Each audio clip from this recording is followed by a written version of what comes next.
24 schoolgirls abducted by armed groups in Nigeria last week are now free. Nigeria has seen a series of similar kidnappings in recent days, including at a Catholic school, where 250 students remain unaccounted for. William Lajeunesse is... Nouvelle extraordinaire, fantastique. Les 24 lycéennes enlevées par des hommes armés au lycée public de filles de Maja dans l'état de Kebbi au Nigeria ont toutes été libérées.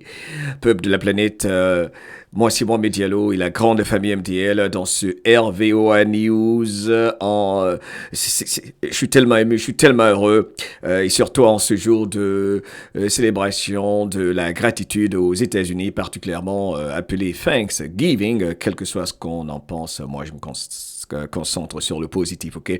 Je vois le verre toujours à moitié plein, quelle que soit l'histoire que représente la fête Thanksgiving, ok? Bref, c'est extraordinaire cette nouvelle. Malheureusement, les médias menteurs n'insistent pas là-dessus, ils passent là-dessus très rapidement, alors que c'est le plus important. Il s'agit de sauver nos enfants. Abonne-toi, partage. Encore une fois, l'actualité américaine a plus de 77% sur mes différentes chaînes que tu peux visiter et retrouver sur mohameddiallo.com, car nous expliquons la grande famille MDL et votre serviteur, ce qui se passe durant ce passage de l'obscurité à la lumière pour sauver nos enfants, a priori, et ensuite mettre en place des élections transparentes, honnêtes, sans fraude, sans ces machines qui ont permis à plusieurs soi-disant présidents, premiers ministres, entre autres procureurs, juges, préfets, maires, gouverneurs, de s'installer dans 71 pays, plus les États-Unis, ça fait 72. Donc, mettre fin à tout cela. Nous sommes dans la phase de la bataille finale pour l'Amérique qui va restaurer la vérité ici, rendre le pouvoir au peuple et également une monnaie honnête. Permettez-moi l'expression, vous les soi-disant experts, je vous aime. Et rendre simplement au peuple la capacité de contrôler sa monnaie en collaborant avec un leader patriote, pas un démocrate qui est soi-disant élu tous les 4-5 ans de par l'alternance politique. Le mythe de la démocratie est tombé. Bienvenue dans la vision de 17 000 pieds. Si tu veux participer à tout ce qui se passe en ce moment durant ce grand réveil qui ne s'arrêtera plus, abonne-toi et partage. Alright? Ok, let's go. Ça, c'est une nouvelle extraordinaire. Encore une fois, comme le rappellent nos amis de Fox News, l'enlèvement, je vous donne les détails, a eu lieu vers 4 heures du matin le 17 novembre 2025 lorsque des hommes armés d'armes sophistiquées avaient attaqué l'établissement, tuant la directrice adjointe et blessant un agent de sécurité. Dans un premier temps, 25 filles donc ont été enlevées et les voilà sur votre écran, mais l'une d'elles avait réussi heureusement à s'échapper le jour même de l'enlèvement, laissant 24 filles captives jusqu'à leur libération. Le président Bola Tinubu a confirmé justement le succès de l'opération de sauvetage le mardi 25 novembre 2025, déclarant « Je suis soulagé que les 24 filles aient été retrouvées saines et sauves ».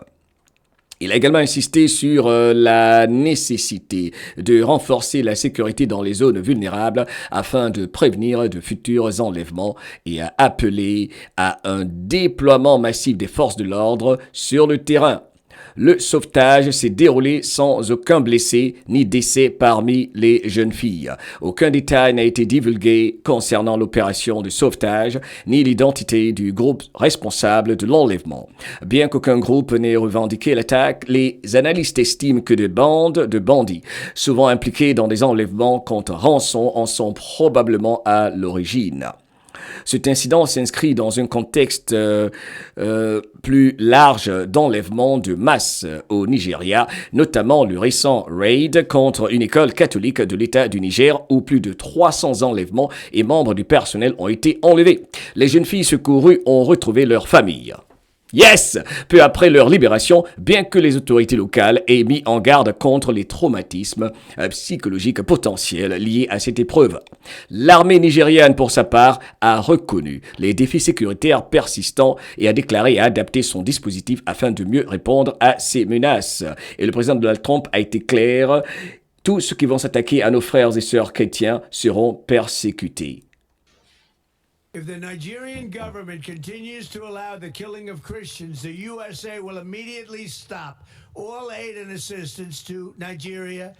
Si le gouvernement nigérian n'agit pas et ne fait pas en sorte que le massacre de nos frères et sœurs chrétiens, n'est-ce pas, cesse au Nigeria, il n'y aura plus d'aide venant des États-Unis. Ceci est fondamental. Et ce qui est très intéressant, l'observation que je fais ici, c'est surtout cette coopération que l'on a observée récemment avec le ministre de la guerre, du département de la guerre, permettez-moi, c'est comme ça que s'appelle l'ancien ministère de la Défense américaine, Pete Hegseth, qui ici, comme vous le voyez sur votre écran, dit qu'il a rencontré récemment le conseiller à la sécurité nationale du Nigeria et son équipe pour discuter des violences atroces perpétrées contre les chrétiens dans leur pays. Sous l'égide du président Donald Trump, l'entité nigériane collabore donc activement avec le Nigeria pour mettre fin à la persécution des chrétiens par les terroristes djihadistes. Dites-nous ce que vous pensez de tout ceci. C'est une nouvelle extraordinaire. Les enfants sauvés, toutes sauvées, toutes ces filles sauvées et ont retrouvé leur famille.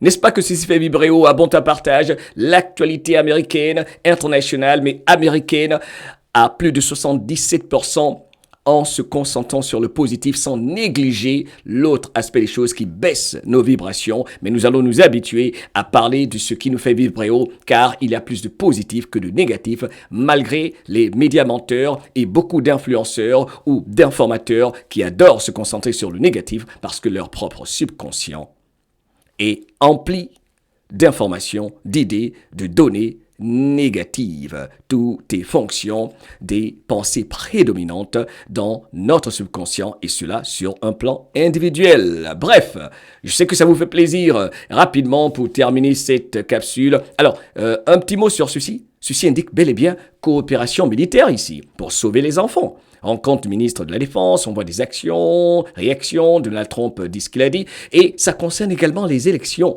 Les fraudes électorales partout qui ont permis l'installation, je vous dis, la sélection, permettez-moi, pas l'élection, de soi-disant présidents, souvent qui ont des identités douteuses, y compris les membres de leur famille. Bref, on reviendra plus en détail sur ceci. Un petit mot concernant la Guinée-Bissau. Le général Hortan Tam investi, président de la transition pendant un an, rapporte l'agence de presse russe RT. Le général Hortam, donc ancien chef d'état-major de l'armée de terre, a officiellement investi, comme vous le voyez, a été investi ce 27 novembre au en Guinée-Bissau. Une nomination qui survient au lendemain de ce coup d'état militaire qui a renversé le président sortant Umaro Sissoko Embalo. Alors ceci, quand même, est assez intéressant. Ceci est un tournant assez décisif pour la Guinée-Bissau avec l'investiture de ce général. Alors, est-ce qu'il va œuvrer pour le peuple ou autre? C'est étrange. J'espère que ça va être un Ibrahim Traoré. J'ai pas fait assez de recherches le concernant. On en reparlera, mais c'est très intéressant ce qui s'est passé en Guinée-Bissau.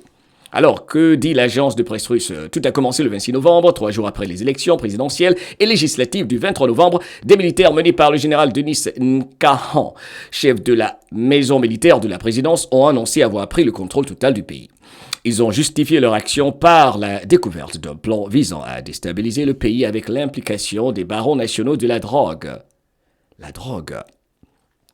Le président sortant Umaro Sissoko Embalo a été arrêté et le processus électoral suspendu alors que les résultats provisoires étaient attendus. La capitale Bissau s'est réveillée donc sous haute surveillance militaire avec des rues quasi désertes, des checkpoints et un couvre-feu nocturne. Les frontières fermées initialement ont été rouvertes par les putschistes. Est-ce qu'il faut les appeler putschistes ou alors libérateurs du peuple de la Guinée-Bissau? On verra. Ou alors c'est une opération militaire pour tromper le peuple.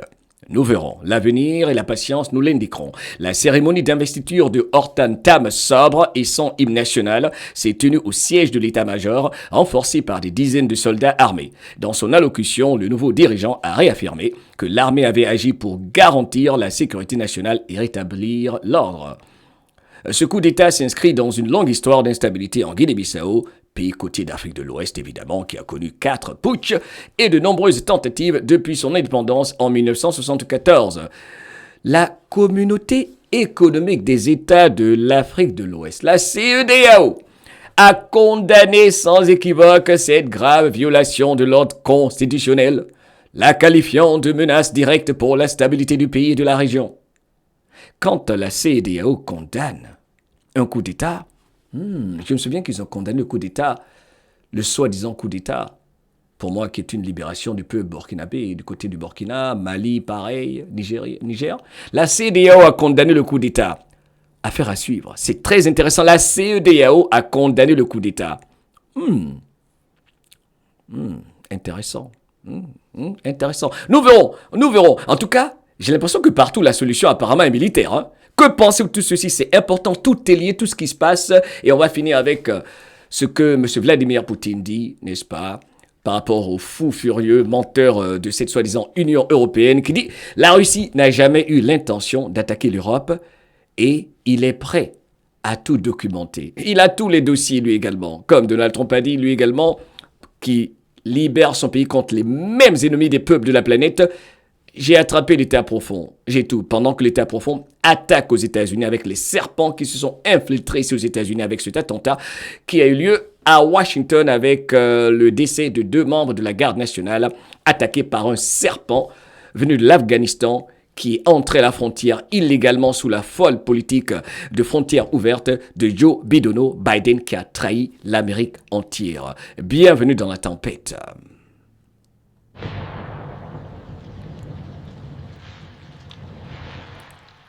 Et que jamais ta liberté ne s'arrête là où commence la peur de celui ou celle qui néglige de dire non aux serpents qui rentrent dans son pays, tout comme aux États-Unis, au Canada. Et d'ailleurs, je vais conclure par cette information importante que j'ai partagée sur mon compte Twitter, car les cellules dormantes et leurs serpents essaient toujours d'empêcher l'inévitable. Comme l'a partagé le directeur du FBI, patriote Kash Patel, les cellules dormantes et les serpents présents aux États-Unis, au Canada, en Europe et ailleurs dont Donald Trump parlait sans relâche, tentent encore de stopper l'inévitable. La justice, comme Dissett nous l'a dit. Voici la déclaration de Kash Patel.